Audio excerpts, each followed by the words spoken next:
Olá, boa noite para você. Seja bem-vindo ao Jornal da Record. Quase 500 pessoas já foram para o final da fila em São Paulo por recusa de vacina. Ceará confirma novos casos da variante Delta no estado. E ainda os gols da noite na Libertadores e na Copa do Brasil.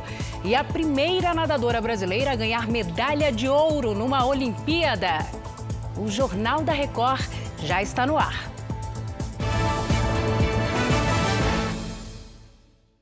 Oferecimento Bradesco. Um pai presente transforma o futuro.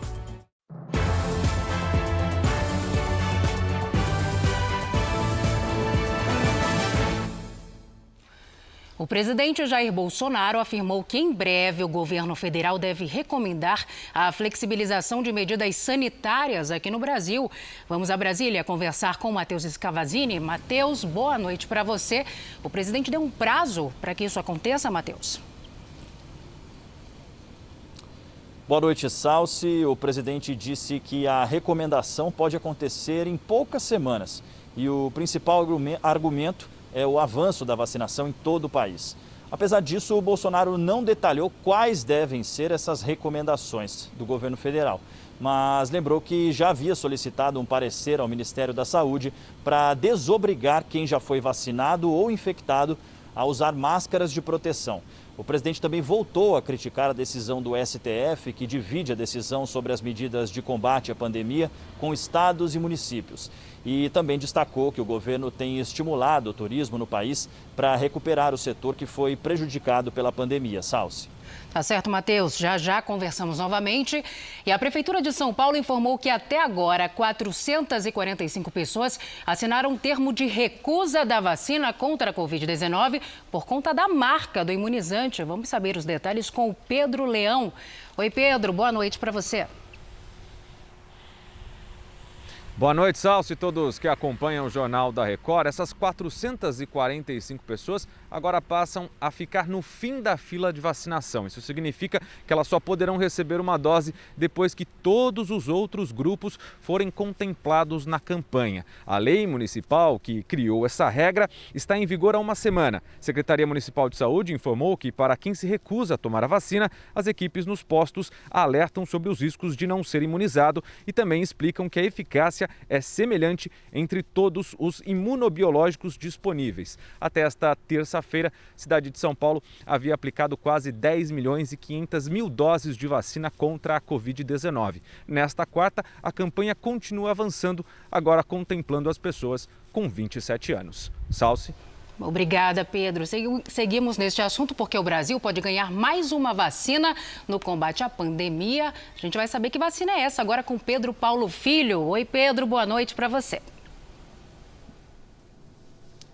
Pois é, Salsi, boa noite para você, boa noite a todos. Olha, é um imunizante desenvolvido pela Universidade Federal do Rio de Janeiro.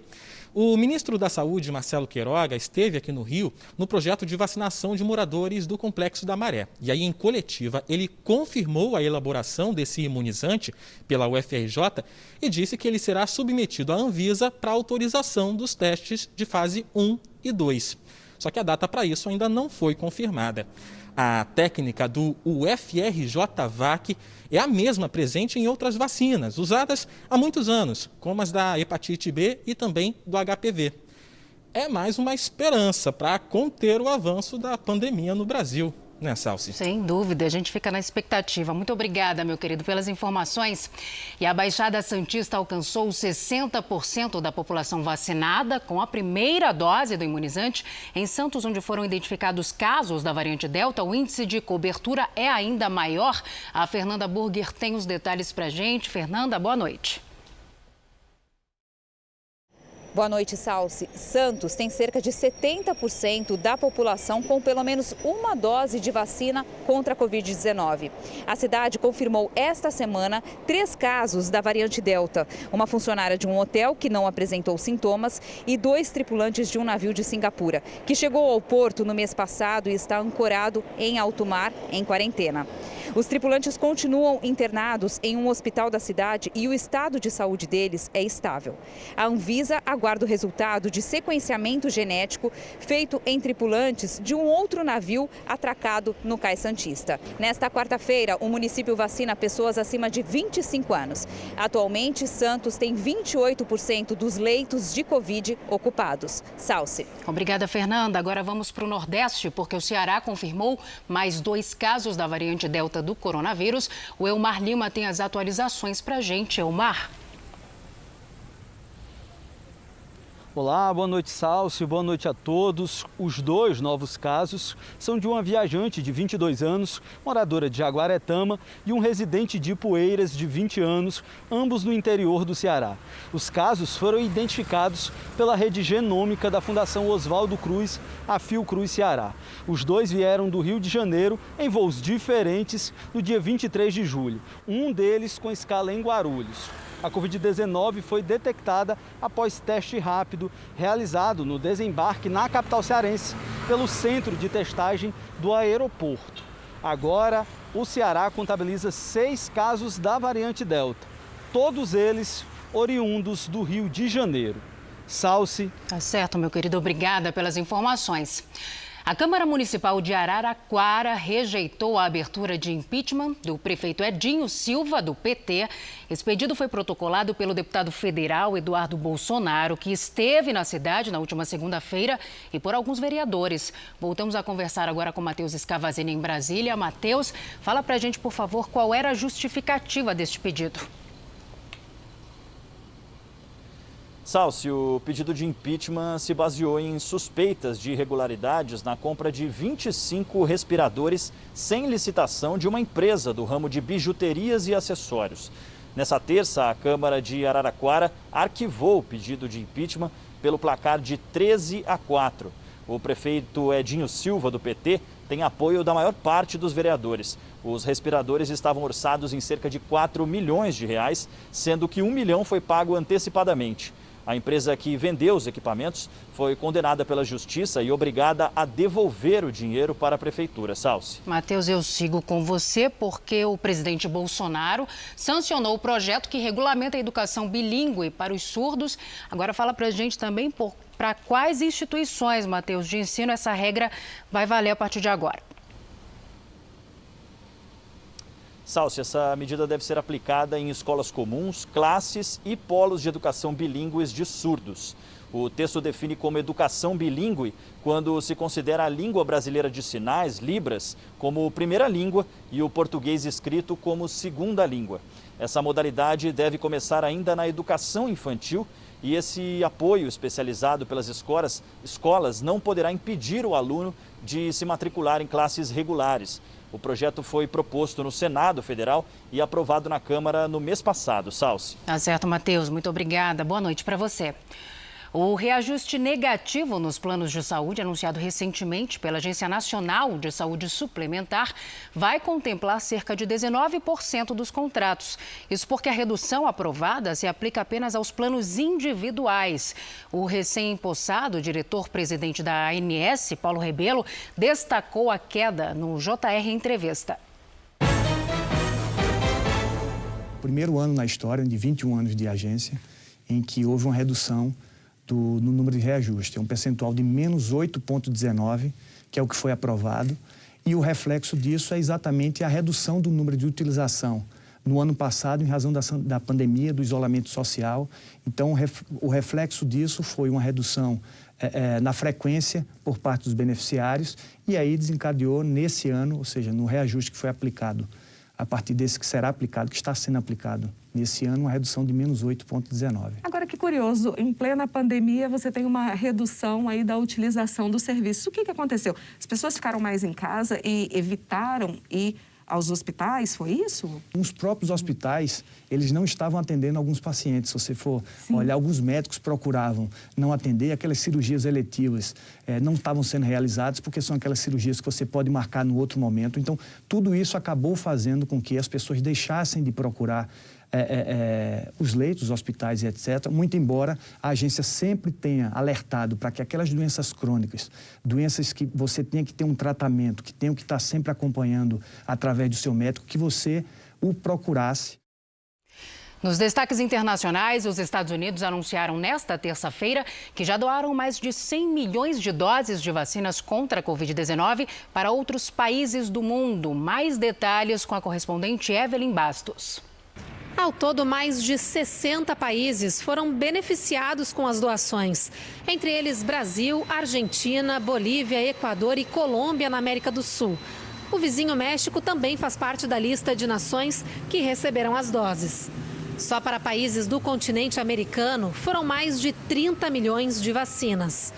Os números colocam os Estados Unidos como o maior doador de vacinas do mundo. E a Casa Branca já anunciou que este é apenas o início.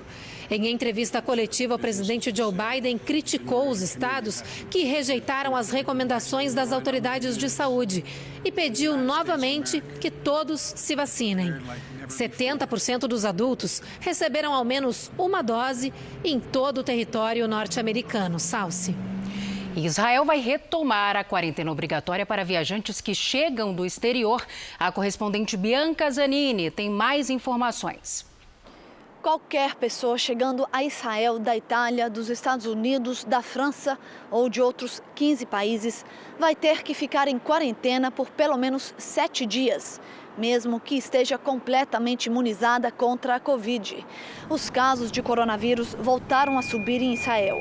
E nesta semana, o país registrou a maior quantidade de pacientes em estado grave dos últimos 4 meses.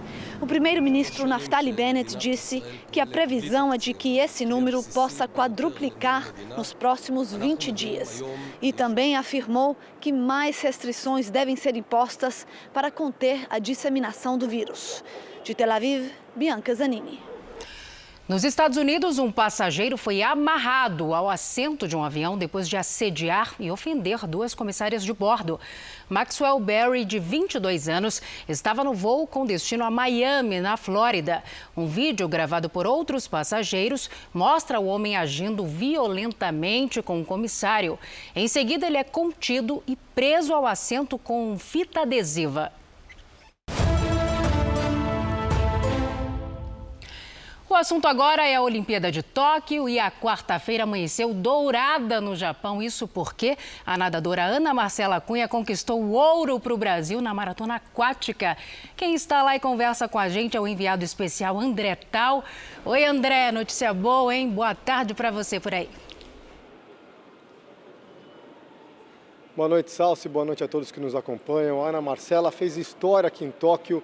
Essa é a primeira medalha de ouro da natação brasileira feminina na história das Olimpíadas e justamente com ela que já havia chegado perto em outras 2 edições dos Jogos. O tanto que a gente vem recebendo de ajuda e de igualdade, isso representa muito hoje nas medalhas do Brasil. Então, eu acredito que isso que o Comitê Olímpico está fazendo, de ajudar, de acreditar, independente se é masculino ou feminino, em si, na meritocracia das coisas, eu acho que resultados são isso, né? Você conseguir ajudar dessa forma, com igualdade.